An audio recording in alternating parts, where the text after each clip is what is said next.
Hello, friends. So, today I'm going to go into the topic of non-verbal communication in intimacy and what role it plays.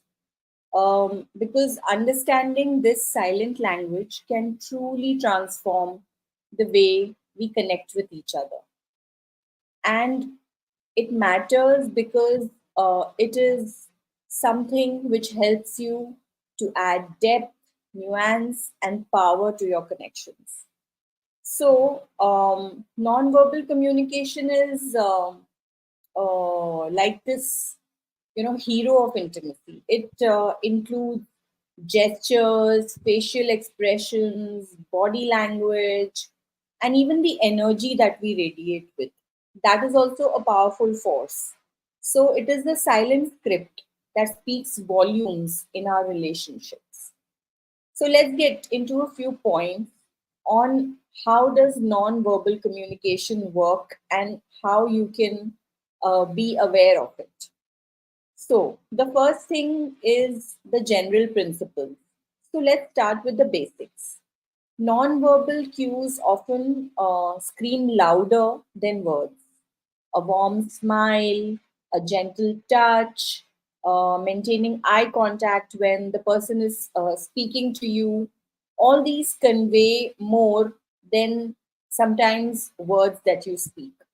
These gestures create an invisible thread that weaves intimacy into the fabric of our relationships. For example, say your partner walks into the room stressed after a long day at work. So, a simple, understanding gaze or a reassuring touch on their shoulder can instantly communicate your support without saying a word.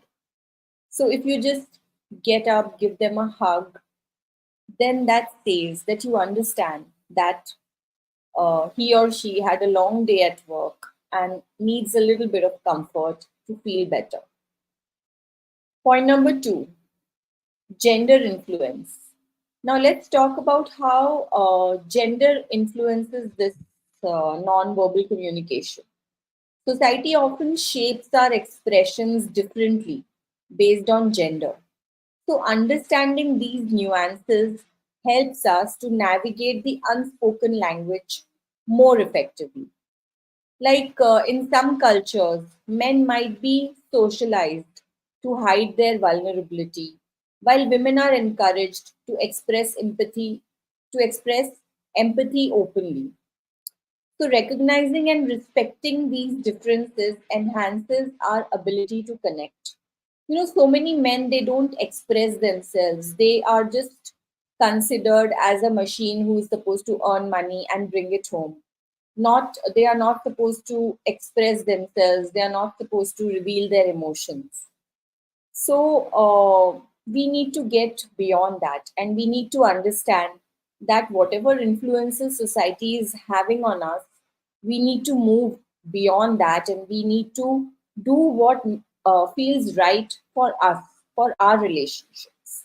So we need to understand these influences really well to make a difference. Then deciphering all the other kind of influences, like say for example, a partner is avoiding eye contact. Okay, now not all non-verbal cues are created equal.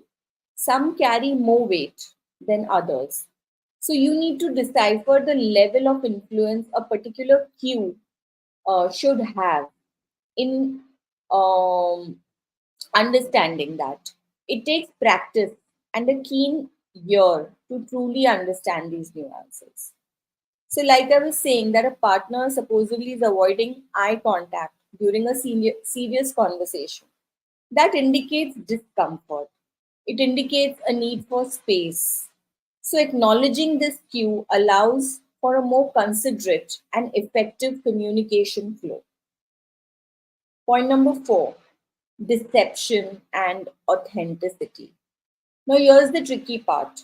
Nonverbal cues can also hint at deception or a lack of authenticity. It's like reading between the lines of a story.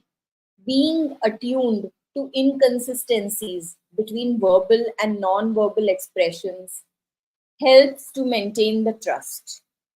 For example, imagine someone is saying they are fine while avoiding eye contact and they are fidgeting. These non-verbal cues indicate a deeper issue that needs addressing. This is one of the examples. So sometimes what the person is trying to say or what the person is trying to show can be different.